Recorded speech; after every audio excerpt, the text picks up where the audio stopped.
কোথায় কি পড়ে যাবো এটা তো আমাদের চয়েস ভাইয়া। যে লয়ার সে সে যেটা করেছে এটা আমার মানহানি হয়েছে, মানহানির মামলা দিব তার বিরুদ্ধে। সবারটা না না ভিডিও করে শুধু আমারটুকু করে কেটে কেটে এগুলো ভাইরাল করা হচ্ছে। মামলা করতে হয় তাহলে গণমাধ্যমের বিরুদ্ধে করুক। দেখেন শুধু যে আমি ভাইরাল হয়েছি তা না, অনেকেই হয়েছে, বাট উকিল নোটিশটা যে দিয়েছে সে কিন্তু এখানে কিন্তু আমার কোনো দোষ নেই, বা আমরা যারা ছিলাম সেখানে কারো দোষ নেই। এখন কিছু মোবাইল সাংবাদিকরা যদি ওখানে যে আমাদের পার্সোনাল ভিডিও করে সেটা তো আর আমাদের কিছু করার নেই।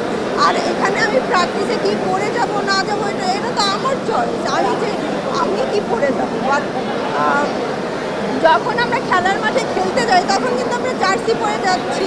টিএস স্পোর্টসে যে দেখিয়েছে টিভিতে, উনি বললো যে টিভিতে দেখা যায় না, আমরা কিন্তু টিভি মানে যখন আমরা খেলতে গিয়েছিলাম তখন কিন্তু আমরা জার্সি পরেই গিয়েছিলাম। বাট এইটা হচ্ছে আমরা পার্সোনাল, আমরা কোথায় কি পড়ে যাবো এটা তো আমাদের চয়েস ভাইয়া। আর ইরফান সাজ্জাদ ভাইয়ার একটা ভিডিও ভাইরাল হয়েছে কিনা দেখেছেন কিনা, উনি কিন্তু বলেছিল সাংবাদিকদের আপনারা সামনে থেকে ভিডিও করুন, পেছন থেকে করবেন না। সো এটা আসলে আমাদের কোনো দোষ নয়। এখন যদি মামলা করতে হয় তাহলে গণমাধ্যমের বিরুদ্ধে করুক, তারপর যারা মোবাইল সাংবাদিক তাদের উপরে করুক, বাট আমাদের কেন? আমরা তো এখানে কিছু করিনি। এখানে তো আমাকে যা কোয়েশ্চেন করা হয়েছে আমি তাই বলেছি, আমি তো বেশি কিছু বলি নাই আমার যা মনে হচ্ছে। বাট যে লয়ার সে যেটা করেছে এটা আমার মানহানি হয়েছে, আমি মামলা দিব, মানহানির মামলা দিব তার বিরুদ্ধে। কারণ এটা কিন্তু ওই আরও 2-3 দিন আগে এটা চলে গিয়েছে, ওই টপিক কিন্তু বাদ কেউ মনে রাখেনি। বাট তার জন্য লয়ারের জন্য কিন্তু আমার আবার আগের সেই ক্লিপগুলো ভাইরাল হচ্ছে, তাতে করে তো আমার মানহানি হচ্ছে। আপনার বডি শেমিং নিয়ে আসলে সে প্রশ্ন তুলেছে এবং প্রেসের সামনে আসলে সেই কথাটা বলেছিল আসলে। তো সেই ক্ষেত্রে আপনি মানহানির মামলার কথা ভাবছেন কিনা এবং সেটা কেমন হতে পারে, কোনো স্টেপ এর মধ্যে নিয়েছেন কিনা বা আইনের সাথে কথা বলেছেন কিনা? অবশ্যই আমি মানহানির মামলা করব, কারণ এখন ওখানে আমরা প্র্যাকটিসের আগে ওয়ার্ম আপ করেছি। ওখানে শুধু আমি ছিলাম না, ওখানে আরও আমাদের টিমের যারা ছিল 15-20 জন ছিল, ওখানে আমরা সবাই করেছি। সবারটা না ভিডিও করে শুধু আমারটুকু করে কেটে কেটে এগুলো ভাইরাল করা হচ্ছে। আর এটা কিন্তু তখন এত বেশি ভাইরাল হয়নি, যখন থেকে এই লয়ার সামনে এসে বলতেছে মারিয়া মিম এইভাবে বিভিন্ন অঙ্গ দেখাচ্ছে বা সেই, তাই এটা তো আমার জন্য মানহানি আমি মনে করি। কারণ সে আসলে ভাইরাল হওয়ার জন্যই আসছে, তা না হলে খেলা শেষ হয়ে যাওয়ার পরে কেন সে আসবে, তাই না? খেলা কিন্তু শেষ হয়ে গিয়েছে, এখন আবার আজকের টপিক জার্নালিস্টরা পেত, ওইটা কিন্তু আর আসতো না, কিন্তু সে আবার নতুন করে ওইটা আসছেই ভাইরাল হওয়ার জন্য। এখানে উদ্দেশ্য প্রণোদিতভাবে কিছু হয়েছে কিনা বলে মনে করেন? এখন এটা আমি তো বলতে পারবো না, আসলে আমি তাকে চিনি না।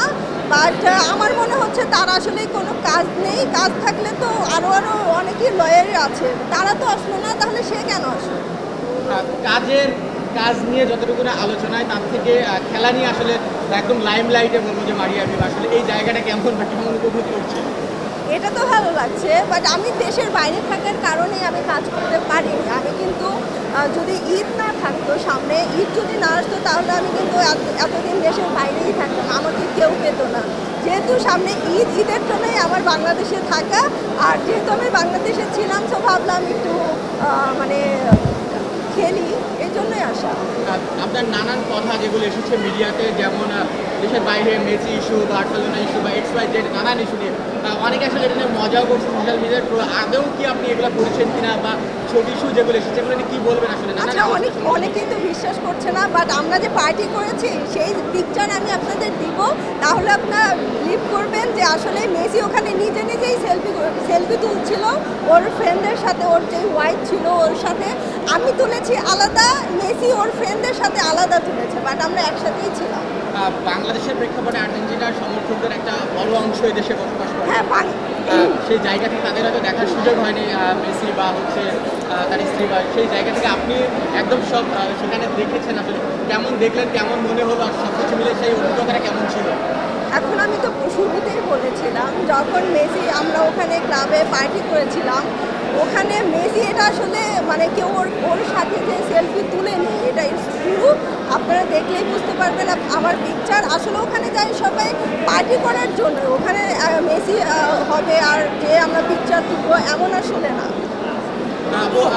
কাজ বাট নিয়ে কি অনেকে থাক- বিশ্বাস করছে না, এটার জন্য আমি তাদের পিকচার দিব যে আসলেই আমরা এক ক্লাবেই ছিলাম, ওই ক্লাবের পিকচার দিলেই আপনারা বুঝতে পারবেন যে মেসি ওখানে ছবি তুলছিল।